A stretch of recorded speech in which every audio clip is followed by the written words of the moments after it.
guys, welcome back to my channel. If you're new here, go ahead and click the subscribe button down below and give this video a big fat thumbs up.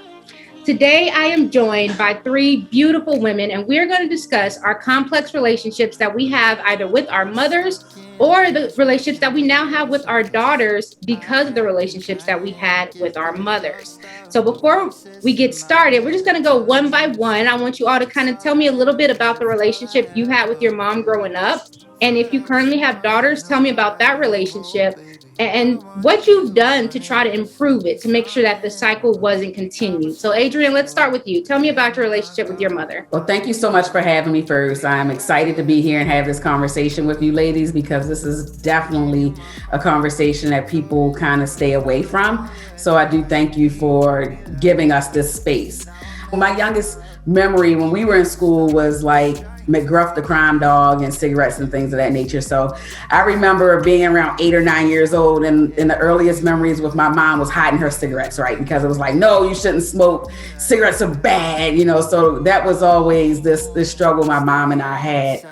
But then I didn't know, of course, that it would turn into a deeper struggle. My mom has struggled with drugs. Both my parents actually struggled with drug and alcohol addiction and abuse from around the time that I was about 10 or 11 or something like that going forward. It wasn't until my stepfather passed away and I actually went through the EAP at the job that I was working at back then. And of course, you know, when you are trying to help someone with addiction, they have to be on the phone because you can't put someone in treatment or anything like that. They need to stay. And so when my mom said that she used heroin to the intake person, I was like, what the? That was the first time you'd heard that about was I never knew what her drug of choice was. I never, you know how you don't know things intimately, right? Like we know they're using drugs, we know what's going on, but to put a title with it, I was like, oh my God. And so that started a long separation with my mom and I, you know, like, and for so long, I tell you ladies, for so long, I felt so guilty about not having a great relationship with my mom. I felt like I needed to save her. You know, like every time I went home, I was always, you know, checking in on her, seeing where she was, or she always has these disappearing spells, right? Where she'll go missing for a month at a time, 2 months, and I'll send people to look for her. And it was actually this last year, 2020, where she had been missing, quote unquote, for a few months. And my brother went looking for her. We eventually found her. She had been checked into the VA hospital. I call the hospital and I'm, oh my God, crying, Mom, where are you? You know, like, she's like, hey, you sound a little upset. I'll call you back when you get yourself together. Wait a minute, ma'am. Wow. So at that point, I was like, I gotta let her go. You know, it's like, because I am too emotionally involved, too invested in something that she has no interest in being a part of. So I can't continue doing that with her. And so I really had to let her go. And in terms of my daughter, I do have a daughter that's 25, and it's been a struggle for me because, for one, she's my only girl. She's in the middle. And the relationship I have with my sons is so completely different from my daughter. It was just like my sons hug on me, they love on me. And in my opinion, I'm giving all of them the same love, right? But my daughter is just so not receptive of it. And so we struggle, man. It's like a fisticuffs when it comes to my daughter. That's understandable. I think regardless of the experience that we have with our own moms, raising daughters is hard. Oh my God. We are hard. I would say as moms, as long as we aren't repeating the same cycle that our own moms, you know, made, and as long as we know that we are doing our very best and giving them that same love that we're giving to other children and making sure that they're not being singled out because they're our daughter, you know, for whatever reason, then kudos to you, Mom. Yeah. Thank you. Yeah, kudos. All right, so Renee, tell me what's going on with you and your mom? What was that like growing up? Well, it was a very complex, definitely very traumatic, toxic relationship growing up. Mainly because my mom, she had a lot of trauma herself that she had went through as a child. And so to some degree, she allowed that broken girl to become an adult and take over. So she kind of ruled her life in so many ways, to the point where I had to basically become that latchkey kid that took care of my sisters. It's 4 girls, and I took care of all their hair, which is why I braid today. Clothing, cleaning, cooking, feeding them, make sure they had. And my mom had a thing where she was always gone. And we lived like in my grandmother's house, but my grandmother was that kind of grandmother who was kind of like an OG, and she didn't believe in raising other people's kids. So she would be like, your kids can stay here, but they can't eat none of my food. And she was serious, to the point she had her refrigerators locked with a bolt lock, her cabinets locked with a bolt lock. And we just kind of struggled through that. Like and everybody lived at my grandmother's kids. She had 6 children. All of them lived with her. So some people would be like, oh, that's awesome. You got to live in a family house with all your cousins. No, it was a lot of incest. It was a lot of molestation. It was a lot of drug use. It was a lot of rape. It was a lot of everything that went on my grandmother's house, to the point, by the time I was 15, I wanted that whole house to just burn up in flames. And so I kind of resented my mom a lot, especially as a child, because I'm like, how did she have to get to have fun? And she had these kids, not me. And it was like, they were my responsibility. So how that shaped me into an adult is I didn't want to have my own biological children, because I was so afraid of making the mistakes that my mom made with us. Because my mom used to always say, I wanted to have kids. And I'd be like, really? You wanted to have kids? Like, this was on purpose? So, it just always boggled me. And so in my mind, knowing that you take some kind of chromosomes from your parents, I always thought, what if I want to have kids and then I turn out to be like her? So it had a lot of fear, anxiety, all mixed up into one giant roll of just a ball of just mess by the time I was a teenager. By the time I had my child, it was like I was literally scared to be her parent. Literally, I would be like, okay, all I got to do is make sure she's still breathing by the time he get home. Like, I couldn't wait till he got home from work. I always felt like he was like the better parent. And I just always was so inadequate, feeling like a mom. I didn't feel like a mom. And so I used to be like, yeah, just hurry up. Please don't break nothing till your father get home. Like, don't fall off the chair, don't fall off the bed. And I really allowed fear to lead me as a parent, as a mom. And it wasn't until she was like, maybe like going on 1 that I really became present as a mom. Like, I was like, okay, Renee, you have to be present. You have to be aware. You have to be intentional with the raising of this child. It just can't be, oh, I'm just going to sit by and see what happens. And I definitely understand that. My kids are young, but my own childhood led me to also have that fear of being a parent. So much so that, like you said, I wasn't a very present parent. I had my kids full time, but it was more like let me just make sure you survive through the day. Weird, because I was a teacher, and so I had birth to 5-year-olds. And to see me with other people's children, you'd be like, she has to be an awesome mother. She has to be slamming this. She has to be killing the game.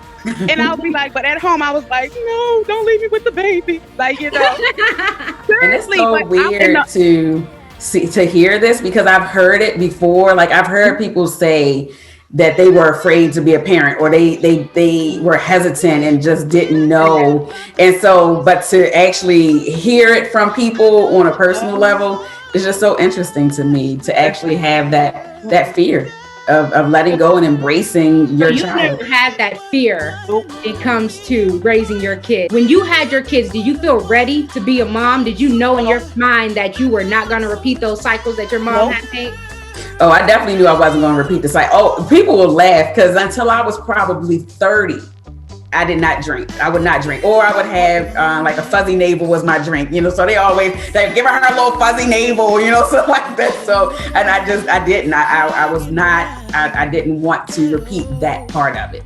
But in terms of having my children, I happily embraced them. So Shan, your story is a little bit different. Well, I'm gonna let you tell it. Why don't you tell us? I don't know my mother. I met her when I was 26, 27 years old.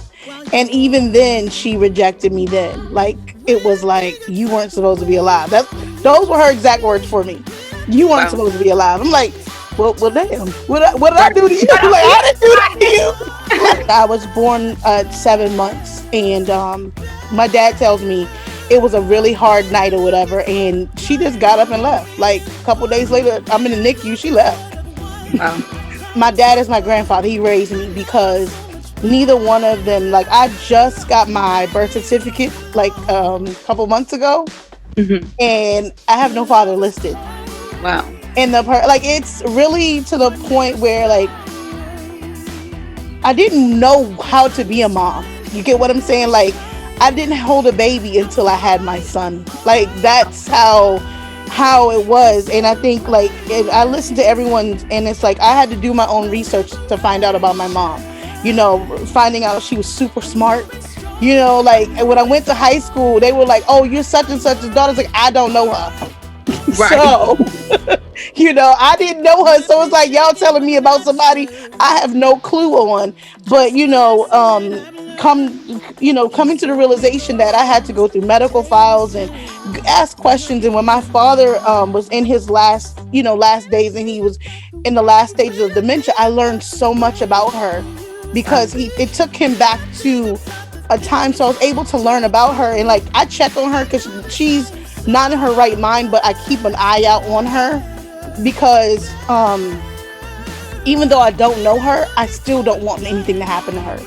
And I think the way that I am with my children, I hover over them because of things that have happened to me in my childhood, and being that I didn't get the bond of a mom, so I'm just winging it. I'm playing it fast and loose. Right. And hope it turn out all right. That bonding that most mothers give to their babies, I didn't know anything about changing no diapers. I had no clue on how to hold a baby, none of that stuff. I didn't have that, but I thought of what I wanted, and I give my children what I wanted in a mom. I'm learning to understand more about her and more about myself through my daughter, in a way. Because some days I look at, her actions, I'm like, dang, what was it like? I go back to when I was 17 years old, like, what did I feel? Like, what did I think? And so it made me check myself some more. Because, like, stuff I'm getting upset about with her, I'm like, wait a minute now, you did something worse than that when you were 17. When I was 17, like, I went through a whole breakdown, and I wish I had, it's like I wanted a mom. Was your dad her dad? Yes. He didn't, early on, he didn't have, like, the information. I'm just curious. He didn't have the information to find her and stuff like that? They knew where she was at. Oh. But it wasn't my business. Yeah. Old folks, ain't none of your business. You a child. You're getting raised. That's all you need to worry about. Right? He was a mommy daddy. Except when it was time to learn about bras and stuff, he just dropped me off in front of the store like, I ain't going in there. He's an older man. Y'all know old men ain't going to no damn laundry. They'll walk 3 steps or 3 rows over and don't even pass the feminine height, like none of that. But he had women that he had in his life that would help me and to teach me stuff. But that's funny. Yeah, y'all gotta understand, like, I look at you all as mothers, and I listen to your stories, and it's like, dang, because I see people talk so mean to their mothers. I'm like, y'all don't understand. Like, I would have loved to had those arguments with my mom. You know what I'm saying? Like, to this day, like, she doesn't know that I look out for her, and I send people to check on her and to make sure she's okay, because she's not in her right mind. And it's like, she didn't do that for me, but I'm going to do that for her. Because if she leaves this earth one day, I don't want to have no regrets. That's right. No, that's okay. Because it's like, to love somebody that you don't know, it's too hard. Because some days I just wish her mind would snap back and she would love me as much as I love her, even though I don't know her, but she gave me life. I would never hate her for that. But virtual hugs. Yeah, I want to give her hugs. I want to give her a hug because I love her, even though she has no idea. You know what I'm saying? And dang, like, here you got me. I'm a G, I'm a thug. Ain't nobody gonna see me cry. I didn't even know. My first Mother's Day was funny because I had just had my son, and I was clueless on what I was supposed to do. He was he was born in October. He was about 7 months old that May, and I was like, I don't even know did the baby supposed to give me something? Like, that's funny. Because it was like, my ex-husband was not as but yeah, I had a great Mother's Day. I think we went to Denny's. She said, I think she went to Denny's. Shan, I want to say, I think that I relate to your childhood the most. Not in the sense that I don't know my mom, because I do. And I was raised by my mom. But raised is a very strong word to use. And it's not so much that my mom was out of the house like your mom, Renee, where she dropped me off and things like that. She worked a lot. She was a single mom for a very, very long time before she got married. And so she did have to work a lot of hours. My mom was angry.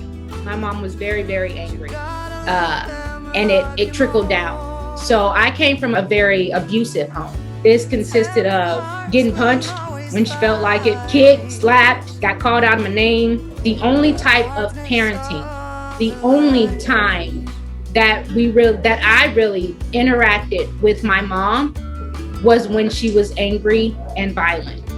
So because of this, I did have to raise myself. I didn't have conversations with my mom about really anything. We didn't have conversations at all. So it took me well into my adulthood to learn how to use my words. If I had a bad day at school or something went wrong, unless I got in trouble, I didn't hear from my mom. And if I did get in trouble, I still didn't hear from her. I felt her, but there were no words involved. So growing up and not knowing how to communicate, I never had a relationship with anybody until well into my adulthood. I didn't have anyone I could go to when I had problems. I didn't have anyone to just reassure me that I was loved. And that was very hard. Growing up and getting hit on as a child multiple times a week, and a lot of times not knowing why you were being hit on as a child, very traumatizing. So that was one thing that I said I would never do to my children. When it comes to parenting them, we have conversations. When I feel like, they're maybe doing something wrong, then I look at myself and I ask, well, did I teach them the right way? Is there another way I could better get this across to them? Because hitting just wasn't the answer for me. And it didn't help me as a child. As a kid, getting hit on did not make me a better child. I'm just gonna let you know. Now, I wasn't a bad child. I was not a bad child, but it definitely did not make me better. This Mother's Day is a hard one for me because 2 months ago, CPS took my children, and it definitely made me feel like a failure. But this is my first Mother's Day without my kids. And my oldest is 5. My youngest is 2. CPS was concerned about my children's stability. We move a lot, and because I do it all on my own. I am a single parent trying to run a business, go to school, and take care of my kids. And it's hard. It is very, very hard, particularly when, and Renee, you said it earlier, I couldn't be parenting on autopilot. Yeah. It's the only thing I knew how to do. Yeah. When I grew up, Renee, your little siblings had you. My older siblings did not fall into that caregiver role, in the absence of our mother. It was more like a we all fend for ourselves kind of thing, which made it a lot harder. But I didn't know how to take care of anybody when I had my kids. I didn't know how to take care of myself. My mom didn't teach me anything. We did not have conversations. When I had my first period, I got in trouble. There was no conversation before the period came about what to do. So when I had my first period, I'm at school in the bathroom stall wrapping toilet paper around my underwear. I got home and it fell out. My mom got upset and I got hit. And that was the extent of our conversation about periods. Okay. You okay? No, because now I'm worried about you, and I've always just hearing that you don't have your children for Mother's Day, like that's the only time I've been away from my kids is when I had to go get medical treatment, right? But to not have your babies, because I've seen you, like you are strong beyond belief because I see it, but it's like I don't even have the words because it's like at this point it's like how can we fix it? Like what can be done, because no child should be without their mom. You get what I'm saying? Yeah, I will say it was hard on them too.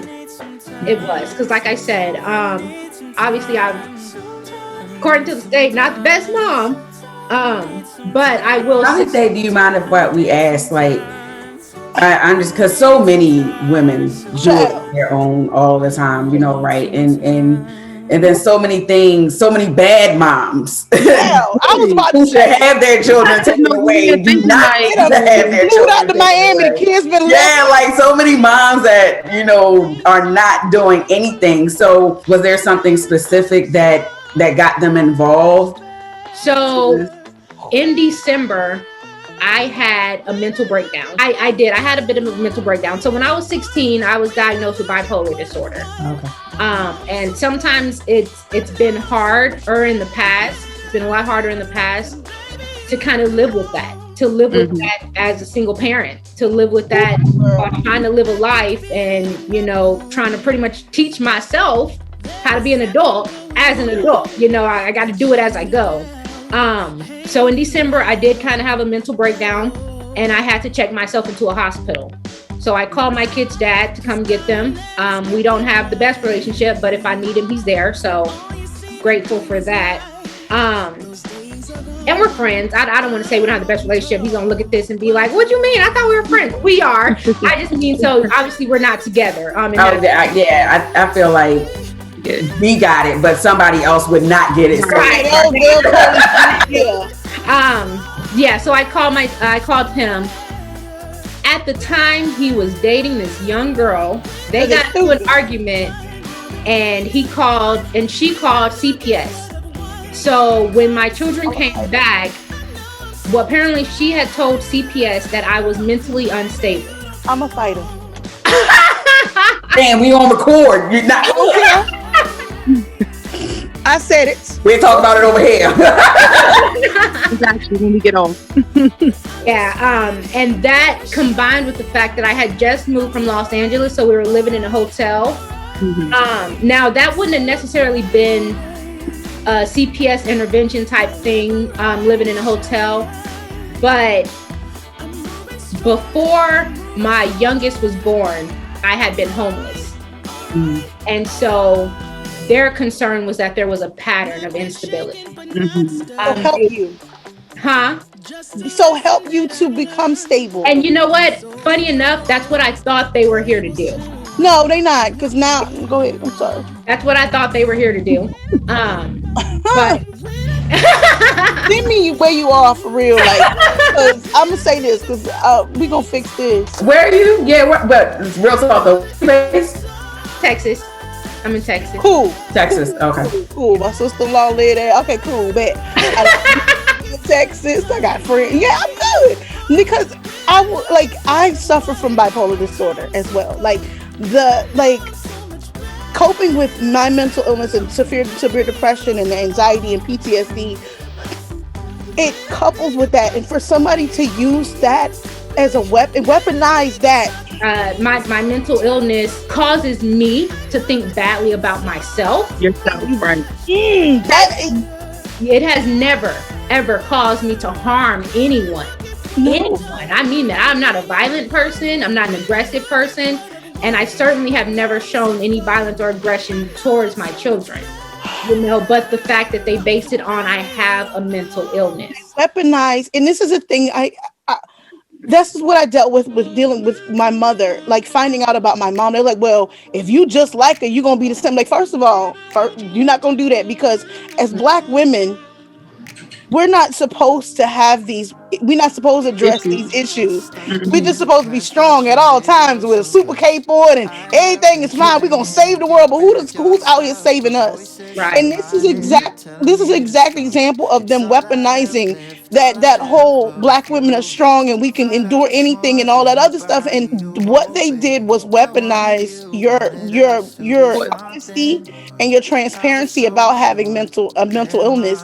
And this is what kind of makes people fear getting help, getting the help that they need. Because I know if back then in the 80s, if they would have kind of did what they did for my mom, I don't think she would have ran away like that. You get what I'm saying? Like, because Yeah. And this is the thing, and it's a cycle that the society and the medical, like, I just feel like it's not a safe space for Black women to say, listen, I'm having these thoughts, and the first thing they do is, I'm gonna lock you up. That's the first thing they thought, was to lock. When I looked through her records, it was the same thing. Like, she raised my brother and my sister, but when she had me, she just left. She was like, listen, I guess I just don't want to, it just became too much. And it's like, for me, it's like, how can we fight this now for you? Because kids, all they know is that mom loves them. We could be living in a cardboard box or a car. As long as that child feels safe and loved, that's all they care about. This is partially my fault because I just didn't know. This was a very new experience for me, because originally what she told me was that they need to go stay with my grandmother. So I asked her, what happens if I don't agree to that? And she told me that my children would go into foster care. Right. So I agreed that they would go to my grandmother. But once they were gone, I learned that a lot of the stuff that CPS worker had told me wasn't true. We got a case. The very first one being that had I not agreed to let my children go to my grandmother, she would not have been able to take them from me without us going to court for it. We had to go to court first, and I did not know that. They did a guardian ad litem situation where they actually just, she accepted care of them, and as it in turn kind of muted your rights. I'm sorry, like this. Okay, that's okay. Well, basically you're saying like she's their legal guardian now? Well, so they're not with her anymore.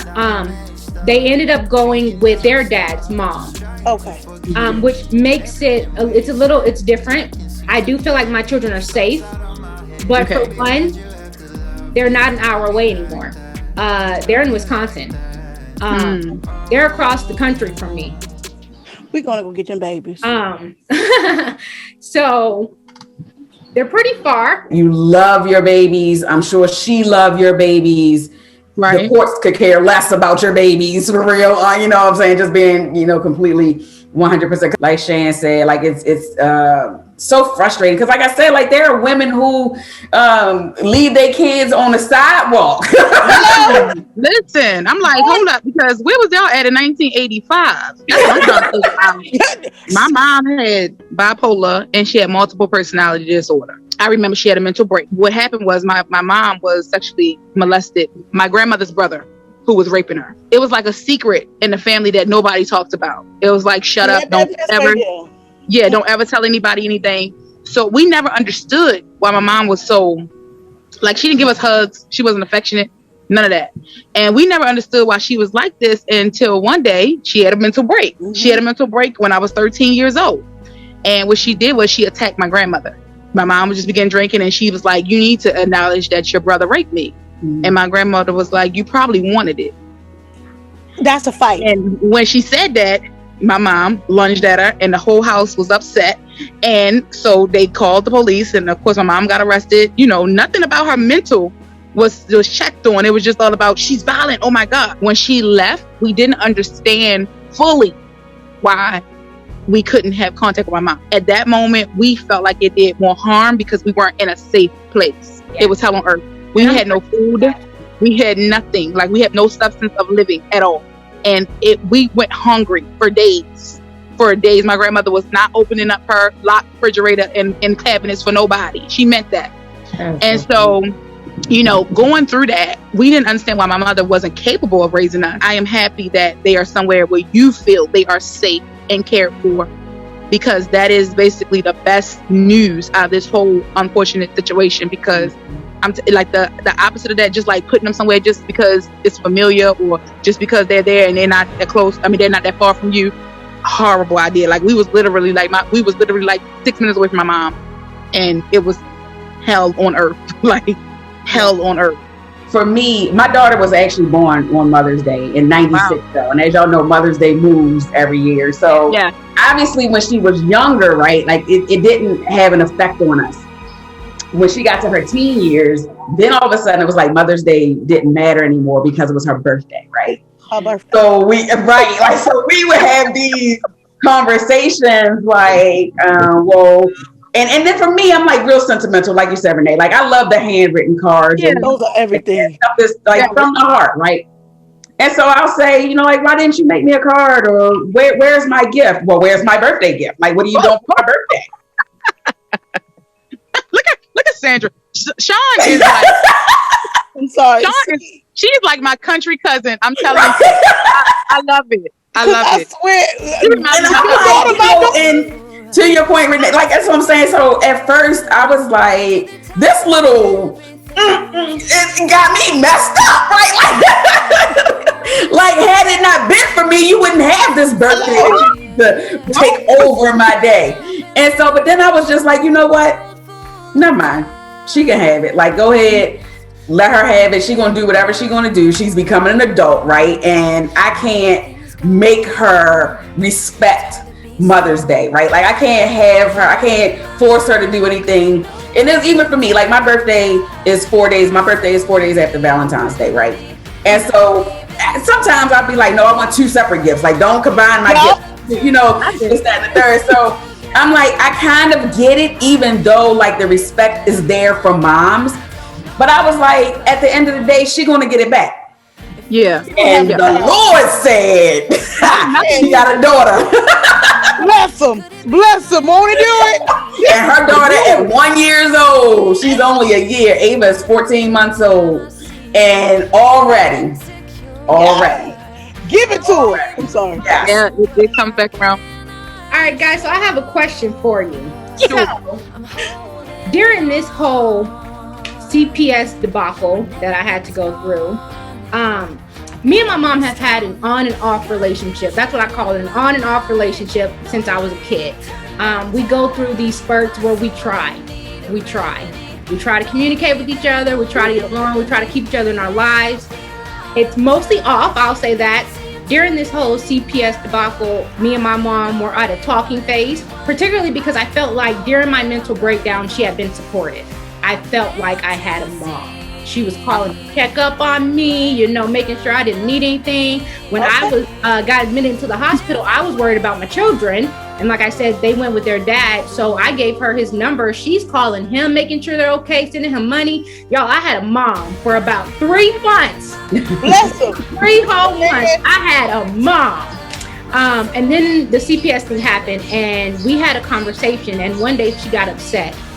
And the words that came out of her mouth were, you can say what you want about how I was as a mom, but I never got my children taken away from me. I knew that was coming. Yeah, I did too. I think we all knew. I could take the words out of my mouth, but go ahead. She just was waiting. That was the most heartbreaking thing she's ever said to me. And I considered that to be the nail in the coffin of our relationship. It died. We buried it. Had a funeral. It's gone. Go ahead. Let's go on. As much as I dealt with during my childhood, as much as I had to keep quiet about during my childhood, because it's one thing dealing with abuse, but then you can't share with anybody, Like y'all were saying earlier too, we come from Black families and they have that what goes on in the house stays in the house. So it's not like no one knew about what was happening, but we were not allowed to talk about it. Right. So for me, that was the nail in the coffin. So I want to know, have any of you put that nail in the coffin of the relationship with your mom? If so, why? If not, what kind of relationship do you hope you'll have with your mom in the future?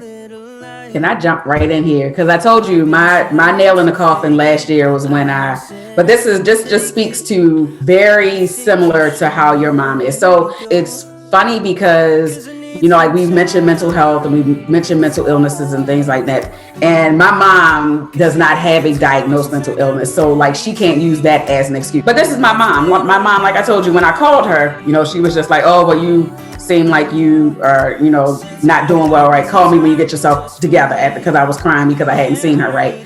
So that was my nail in the coffin. And it was truly a nail. Like when anybody gets to a point where you have like a true nail, like there's nothing that is going to change it. I feel like my brother knew that because, nobody was really asking me, not even my husband. Like nobody was like, hey, because usually people be like, you talk to your mom, you heard from your mom. But the way my mom goes, so that happened, like I said, around this time, Mother's Day of 2020. 2020 is when I put the nail in the coffin for my mom.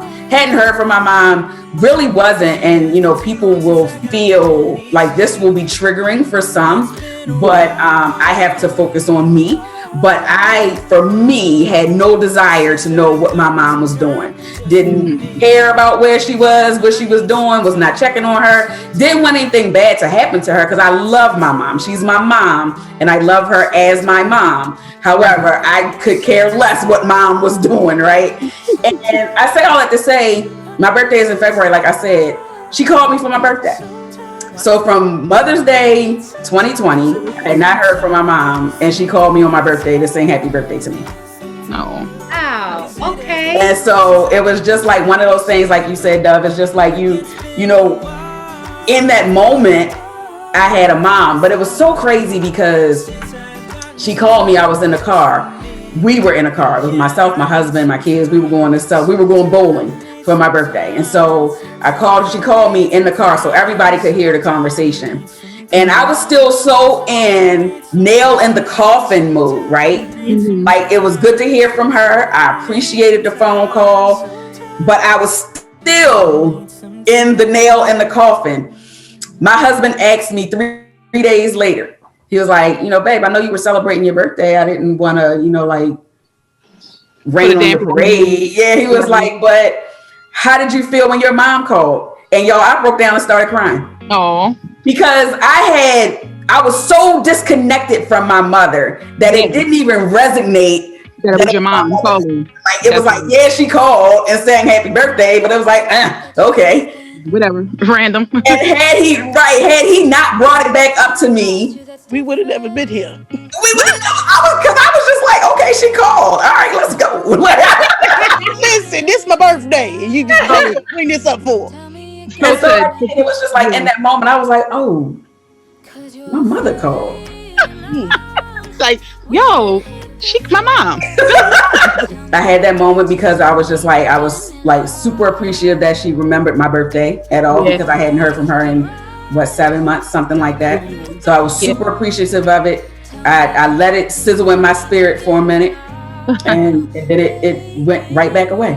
That was February. I still haven't spoken with her. Before the next person answer, because Adrienne, your story just reminded me of something, and I just want to get this out. I'm gonna vent for a second. Okay.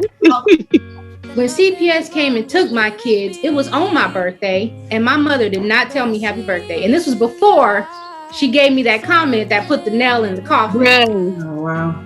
Yes, and I tell you that I will say was something that I remembered also. Ooh. My kids got pulled away from me on my birthday. And neither my mother, neither my grandmother wished me a happy birthday. Oh, they would have had to come back the next day. Now, I will tell you, a couple days later, my mom brought it up. She said she forgot because of everything that was going on. So she did bring it up later. But yeah, I just remembered that when you said she called you on your birthday and something to you. I'm like, that was nice, because my birthday this year was traumatic and I didn't get a happy birthday. You've had a very traumatic birthday there. Oh, let me tell you, the last 6 months of my life have been, I went from having a mental breakdown. And Shan, you had said it earlier that when we, have mental problems, it makes us not want to say anything. I promise you, after I came out that hospital, the only thing I thought of was, I wish I would have never went in.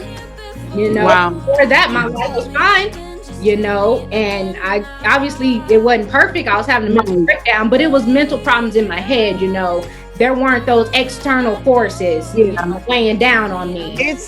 Listen, girl, we'll talk, because. But now I want to hear from Renee. Tell me, have you put the nail in the coffin with your mom? If not, what kind of relationship do you hope to have with her in the future? So let me just start off by saying, for my nail, it was when I was 17 years old. And I'm in my 30s. I'll be 36 this year. And the one thing that it did it for me was I got saved, right? I found religion. My mom's family is not religious. In fact, they're a bunch of atheists. And so growing up in the house, religion was not a thing. When I found religion, my mom felt very threatened. And what I mean by that, like, my best friend used to buy me CDs, spiritual CDs, inspirational CDs, and my mom used to throw them away. Like, literally crack them in half. Like, don't play these in here. Like, no. She was that afraid of, spirituality. because she didn't understand it. And so when I found religion, I had like, to me, it was like finding another family, because they were super supportive. Like my new church family was super supportive. They were like, and they would always be like, oh, you gotta obey your mom, you gotta honor your mom, and blah blah blah blah. And I would be like, yo, y'all tripping, y'all don't even know my mother. If y'all meet her, y'all would not be saying that. Like she would cuss all of y'all out up in here. But and eventually it came to me having to choose. So in my mind, I had to choose. I had to choose between a relationship with my mom or a relationship with myself.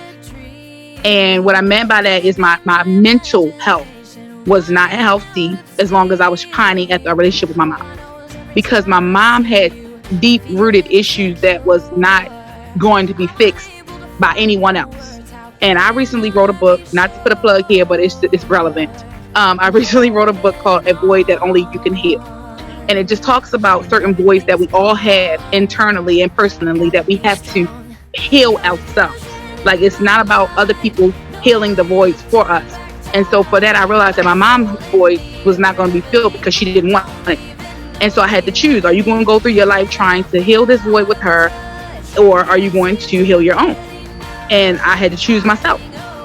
Literally had to choose myself. A lot of people, you hear that cliche when it comes down to a man. They be like, I choose me, choosing me over anybody. But for me, it was my mom. I had to choose me over my mom because she was very unhealthy.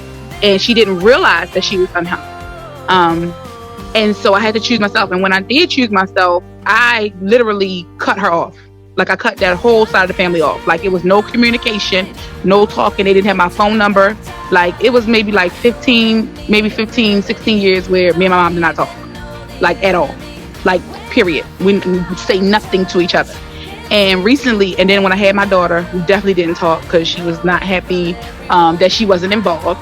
And I don't know why she thought she should be. But anyway, so, she went on to, you go to social media and say she wished my child would die inside my stomach and stuff like that. But, that stuff didn't shock me because she was very verbally abusive, like your mom, Dove. And so when she would say things like that, it wouldn't like take me off course. Like, she would say things like how your mom said, like, my mom would say, I don't understand how you can have a relationship with your dad when he left you. And even though, I might have went away for a couple of days, I never truly left you guys. And I was like, yeah, that's probably wish you would have left. You were crazy as a beanbag. But what she says really doesn't get to me because I understand it's coming from a place of ignorance, right? And so, and what it took was me understanding and having a revelation of parents can only give you what they have. And at that time of their lives, they were trying to figure out their life. And even if they had a child or children inserted into that, they still had to figure out who they were. And they still could only give you what they had. Like, as far as hugs and affection, we never got that from my mom. So it was kind of hard for me having children, giving them that affection, because my mom would be like, what you need a hug for? What did you do? Like, what happened? Something had to happen in order for you to get a hug. Like, Adrienne, how you talk about how, loving and nurturing you are to your children. Like, come here, let me love it. No, we did not get that at all. So affection was very hard for me growing up. And so basically, I went through, and Shan said it earlier, where I could connect with what she was saying about how, she felt like she wanted a mom for the kind of role of being a mom and stuff like that. I remember when I was pregnant, literally crying, like, I can't call my mother and ask, is this normal? Like, I can't, like, I wanted to have that present motherly role, but I didn't have that. And so we have recently just started back talking, and I mean talking, like, literally, like, talking, like, acquaintance, like us, like today. And it's not about, so what I've learned is this is how I took the nail out of the coffin with my mom, and our relationship is able to progress.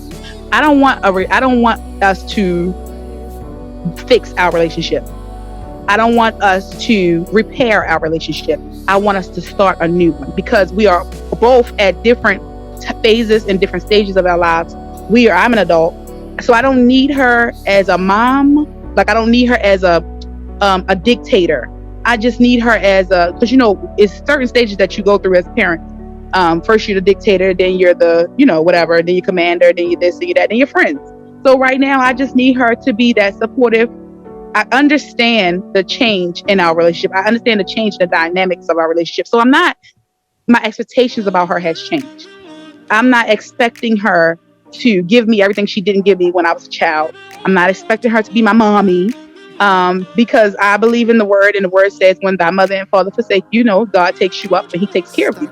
So in that sense, I feel like I've been well taken care of by our Heavenly Father. Even if I didn't recognize it then, I could look back on certain areas of my life and I'm like, wow, God, you didn't allow that to be a void. Wow, God, you didn't allow that to be empty. So I'm not really looking for that in a relationship with her. Right now, I'm just looking for us to be cordial and to live out the rest of our life together as friends, as a, whatever that means for both of our comfort levels. Like, I'm not looking for her to be this savior. I'm not looking for her to be that mommy, like mommy dearest. I'm not looking for that. So I'm just comfortable with our relationship how it is now. Like, she'll call sometimes and she'll check on me, and my mom's a chef, so she'll call and be like, you want me to cook you something, girl? Something like that. But it's strictly like, it's not any expectations. Like, whatever she does is strictly like, wow, thanks, girl. Okay. I don't have those expectations about her that I want my children to have with me. Like, now I want how it's different with me, like how you were asking how it's different. I want my children to have those. I want them to expect me to, to do certain mommy things and to be that kind of, not savior, but placement for them. Like, I want them to understand that this place is not a void. Like, this is actual relationship. This is a mommy and daughter relationship. Wisdom with my mom, I'm not looking for that. So my expectations with her has changed, and it's allowed me to really grow with her as she seeks the rest of the phases, whatever she needs to do with her life. I'm comfortable with who she is and what she's doing, and with my place in her life now. So if she's like, Renee, I need you to back up, like, this is a little bit too much for me right now, I'm like, okay, cool. Because I literally have no expectations at all. You triggered me, Renee, because like that expectation on my daughter be like, Ma, why you don't say let me keep Ava?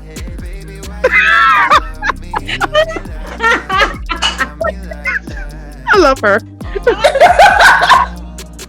She's like, for real? She got the expectation that I'm supposed to keep her kid. Like, that's good. That means you were present. Yes, that's good. Exactly. That means you did a great job as That's right. That's good. Because I don't have that expectation. Y'all trying it. Oh, y'all trying it. You busy though, but you did a good job. The thing is, she busy. She listen. Ask your brother. She gonna make sure her kids are latchkey kids. She don't care. She like, listen, I had to do it. Y'all got each other. Right. Listen, I will be 40-something when my last child turns 18. Not saying they leaving the house, but oh wow, I'm gonna be in my I'm just saying I'm gonna be in my early 40s when my last child politely is an adult, okay? Legally right. Adult. I say when they're adults. They're not adults yet. By the law, they say they're adults at 18. I don't believe that. It's when I say you're an adult. I just feel like you all, the whole thing, because you all are building relationships, new relationships. Like, I just want my mom to recognize me, y'all. On some real, like, just recognize you've been making new relationships. You never had the first one. I never had the first one. I just want her to one day get into her right mind and be okay with me being here. Like, cause from all her thoughts was she didn't feel I would make it. Because I was born so early and I was so sick, and I was like, well, if you would have stayed around, you would have nursed me back. Like, no, you could have talked me through the process. But no, you want to go have big fun or whatever you was doing. But see, that's the difference. But I feel like, at this point, I do want that type of relationship with my daughter, even though sometimes I don't think I have my bail money back. I don't think that one day she'll recognize that, dang, my mom did do the best she could. She gave me everything. Because, I just think mothers is that title. Like, anybody can have a child, but it takes something special to be a mother. It takes some nurturing, some presence, yes, some attention. And the minute you find yourself praying over your child and praying that they'll be okay, that's that thing where, because I have sacrificed, not in a way, like I blocked things from my children seeing things or going through things because I don't want to their hearts to be broken. Like, I done ran up on people like, you ain't gonna treat my child in any kind of way now. You know what I'm saying? Like, that right there, because I've seen mothers who was like, I don't care, that's your business. I'm like, what kind of mother are you? Like, you don't ever. Y'all made it. We've all made it. And that gives me my heart joy, because we could have been anywhere, y'all. Yes, that's the right. mothers we had. Like, you could have. We could have been I anywhere. could have been a piece of work. Child. That's something my daddy used to say. You could have been somewhere doing something you ain't got no business doing. Right, absolutely. Thank you, Lord. You know, but it's like, you know, in spite of everything, you know, I think each one of us, if people knew. Right. That's right. So that's why we're glad, grateful, and obviously this conversation took way so many turns, right? But that's what people need to see, right? They need to see what Black women live with, what we go through, like what's on our hearts, what's on our minds. You know, it's like what we get together, and it doesn't matter how far away you are, how long you've known each other. Like the kumbaya moments are going to happen. And you know, it's like, Doug, I do want to say, you know, thank you. Yes, because you obviously, I am a huge energy person, right? Like you don't have to be in someone's space to feel their energy. Because right. if I would have got on this call and somebody has bad energy, oh no! I ain't gonna lie, I would have logged off and text Dub. Listen, this is not what I want. This is not. Yeah, and so it's like, you know, that energy share is important, and obviously the energy that you got from us allowed you to open up and share something that I know you said you haven't shared with many, but like you shared it with us. Having CPS involved in your life is something that so many people don't talk about because they're embarrassed by it.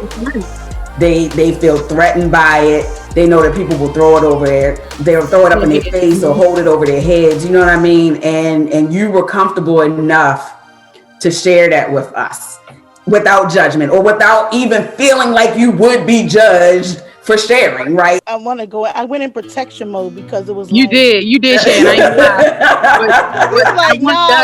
ain't I do want Dove to understand and to really know and to really embrace that you are conquering this moment. Yep. That's what we do. You know, we go through and then we get strong and then we're able to conquer the moment, to live, to talk about it, to project it for someone else. Right. And we never go through anything for ourselves. So whatever this little moment is that you're about to be conquering and is conquering, just know that it's for somebody else and for a greater cause. I really want you this Mother's Day to embrace, you know, even though your children are not physically there, embrace your self-care like never before. This is a moment that you have for yourself. I want you to really intentionally take this moment for yourself. And you know how moms be like, I can't even pee in peace, girl. Go to the bathroom, okay? Like, go to the bathroom, girl. Like, girl, sit on that toilet as long as you want. And eat you a bag of chips by yourself, girl.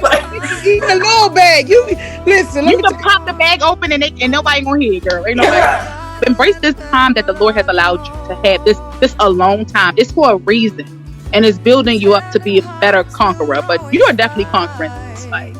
You are definitely conquering. I can see it. I can even see it happening, and I'm speaking it into existence. So. Thank you. From your mouth to God's ears. But no, I definitely believe that. I believe I've been through a lot in my life, and I truly believe it's all been for a purpose. And like you said, it wasn't for myself. No, it's not for you. I've met so many people who've said, you know, the things that I've said or been through has been able to help them, has touched them, has inspired them. And that really is what keeps me going, because other than that, I'd probably be curled up in the corner somewhere, rocking back and forth. But I was like, you know what, God's purpose is obviously for me to put this out there and help others, and that's definitely my goal. Thank you guys so much for joining me today, for being here, for being open, for talking about things that you know you guys have been through, you've experienced, and being vulnerable. I really appreciate that. I appreciate this conversation, which was very healing. I feel like very therapeutic. And I know it's going to help a lot of people out there. So I just want to thank you guys before we close this conversation. That is all I have. And so I thank you guys. You're welcome. Thank you so much, y'all. I do want to throw in there real quick. I do have a children's book that speaks to this also. So my new children's book came out in March. It's called My Parents Have a Drug Problem. And it was really written for younger children who, this is their reality, right? Like their parents are addicted and struggling and they don't know anything different. Like being with guardians who are addicted is normal life for them and they don't know any other life. So please, you know, buy that book, have a conversation with any children in your life who have parents who struggle with addiction. All right, ladies, thank you so much. And I hope y'all enjoy y'all's Mother's Day. Thank you. You too. You too. Right, intentionally. Right, intentionally. I love, yeah. Thanks to y'all, I will. All right. All right, bye. Y'all have a good one. All right, bye-bye.